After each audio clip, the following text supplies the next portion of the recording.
From years of anxiety to warrior and mentor, Bradley Robinson created the Anxiety Project to help you end your anxiety naturally. Let's mold the new you and let's end anxiety together. Hello and welcome back to the Anxiety Project podcast. This episode is number 90. 90 episodes, that's amazing. I'm so excited that it's 90 and I do not plan on slowing down. So you're in for a long ride, right? I get a lot of emails, a lot of responses to the podcast, and I'm so grateful for them because I can see how much value the podcast is having on your life and the lives of so many people contacting me. It's amazing. And I don't plan on slowing down, especially stopping. I'm just getting started. So if you have a podcast topic that I haven't covered yet, please go to unpluganxiety.com, and under the podcast page, at the bottom of the page, there's a little contact form, and fill it out and send me a topic that I haven't talked about yet, or if you want me to talk about again, you can send me a message there. Or if you just want to send me any general message or any question, you can do that on unpluganxiety.com, anywhere on the website, or especially under the contact page.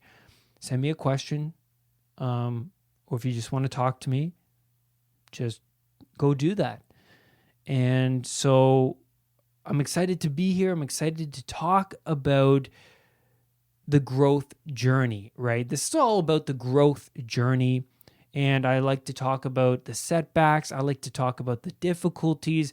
I like to talk about how you can move from a anxious state, from a chaotic state, to a powerful person, right? Someone with confidence, somebody who's neutral in their emotions, somebody who's calm and self-centered and awakened, right?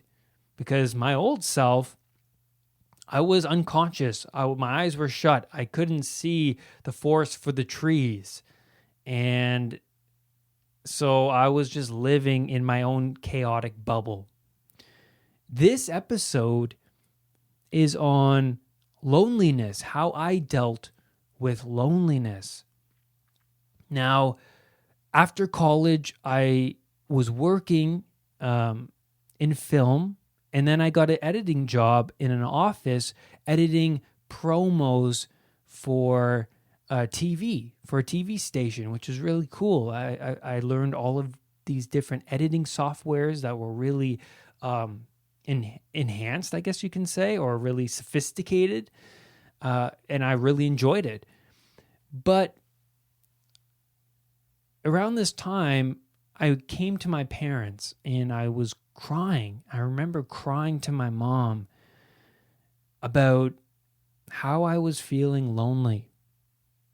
I feel alone, I told her. I feel alone and I don't have anybody. I feel, I feel alone, and it was really distressing to me because I really did feel alone. And so around this time is when I felt the most alone in my life, when I was going through this chaos. And I was really dependent on materialistic goods. I was dependent on Band-Aids. You know, those Band-Aids, those addictions, you know, the TV, the weed, the toxic relationships. And I was dependent on other people, right? I was dependent on family, friends, ex relationships. And I was dependent on all of these things to feel complete. That feeling of completeness was an illusion because my unhappiness was remaining consistent even when I was obtaining these Band-Aids. I relied on external resources to comfort me. So when I was alone, the loneliness was enhanced greatly. When I felt that extreme loneliness, I would put filling the voids of my being at the top of my values list, filling the voids with those addictions. No longer did I care about work and how good I was at my job. I wanted to go on the dating app and find myself a date or get some fast food or smoke some weed and disconnect or connect with an old toxic partner or hang out with a toxic friend or watch pornography. I was unable to sit comfortably with myself. External drives were working me like a puppet. I didn't feel like I was in control. I was blind to this. I was blind to this because these external drives have been working me for so long that it was just my normal to feel like this and to be a puppet. I didn't know any other way of being. My eyes were closed. I was not awakened to what was really going on. When I would engage in one of these band-aids, I was strengthening a connection in my brain between being alone and stimuli. Each time I found myself being alone, I would immediately turn to an addiction of mine. Immediately. I used to work those late shifts as that editor, and I would be the only one in the office. So I'd get there around 5-ish, I believe, and then I would stay till midnight, 1. I wouldn't go to bed until like 2 o'clock, because once I got home, I would eat, I would watch TV. And so from 5 until 1 and 2, I just felt I was alone. Really, I was alone. I was alone. And this was concerning for me after a while, after I was doing this for a long time. So I eventually invited my friend to the office, that negative friend to the office. I was alone so much, so I wanted some company, and we would joke, and foolishness arised that got in the way of my work, my productive work. We would go outside, smoke weed, then joke around and come back into the office. I was the boy who didn't want to grow up and continue, and I wanted to continue to live on Pleasure Island. I wanted to live that Peter Pan lifestyle, right? Then I was hurting myself with an ex-partner because I was still seeing her as a friend with benefit, right? As a friend with benefits. For a long time, while we were together, I knew that she wasn't right for me. I was also afraid of commitment, seeing how I just wanted to live this Peter Pan lifestyle. So while we were friends, we would meet and talk for a while, and I could feel while we were talking my ego eating up these get-togethers. My ego was just feeding off of this stuff. I wanted attention. I wanted attention anywhere I could get it, and so I dragged these toxic relationships out for a long time. In the end, we ended the relationship on a rough note, because if my addictions and band-aids weren't being met, I would respond with anger, with frustration. And so there was a lot of frustration in the relationship. There was a lot of anger. I've just always felt like I wasn't filling the voids. as best as I could. So when I began my recovery, my eyes started to open when I reached that rock bottom point. Right? It's always that rock bottom point where your eyes kind of open. It's the anger that drives you out of that state. Because I was living in that state for a long time and living a certain lifestyle for a long time that my anger just was really, I was pushing myself to move forward to get out of the anxious state I was in. The stupid things I've been doing for so long that made my life worse came to the forefront of my mind. Right, I started to realize I was just doing so much stupid things every day that was just making my life worse. But at the same time, I was practicing a new way of being. I started to spend more time with myself during this recovery journey. I went to the bookstore every day and I read. This is something I didn't do before. I chose a book. I decided to read it, sit down in a chair, and I decided to read it for hours.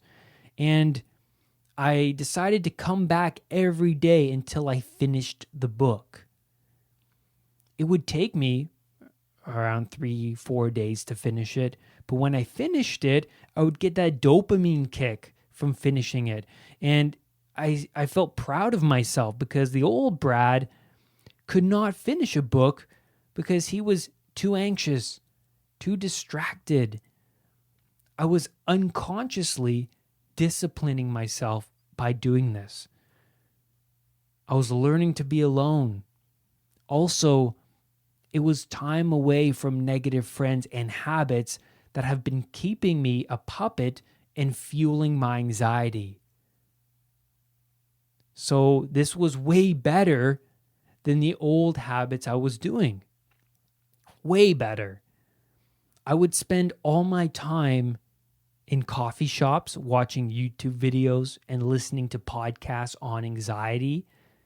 This comforted me because I found the reasons why I was so obsessed over my health and what I can do to overcome this obsession, to overcome this debilitating anxiety. So I found a lot of comfort in these resources that were helping me to overcome my anxiety.